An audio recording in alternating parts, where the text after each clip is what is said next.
स्वदेशने दिलेलं हे शेततळं, त्याच्यात आम्ही 3 शेतकरी म्हणून हे शेततळं दिलेलं आहे. जेव्हा पाऊस पडतो, तेव्हाच आम्ही शेती करायचो.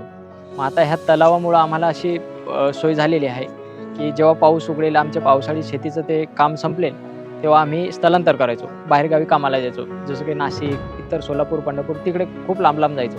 मग आता ह्या तलावामुळे आम्हाला फायदा असा होणार आहे, का आम्ही कामाला न जाता आमच्या शेतामध्ये जी जमीन आहे, त्याच्यामध्ये वेगवेगळ्या प्रकारची पिकं, जसे आता आम्हाला स्वदेशमार्फतच एक कॅप्सिकमचं, ढोबळी मिरची म्हणून रोपं देणार आहेत. पण मग आता याच्यातनं येणारे पैसे, आमचे जे स्वप्न होते, थोडंसं राहणीमान बदलावं, सगळ्याच गोष्टी, माझ्याकडे गाडी असावी किंवा अशा ज्या गरजेच्या वस्तू आहेत त्या असावेत. आता आनंद तर होणारच आहे. आनंद एवढा झालेला आहे का शब्दात मांडता येणार नाही. कारण आम्ही आता जे आमच्या शेतामध्ये शेती करणार आहे, हीच शेती आम्ही बाहेर दुसऱ्याच्या शेतात जाऊन करायचो.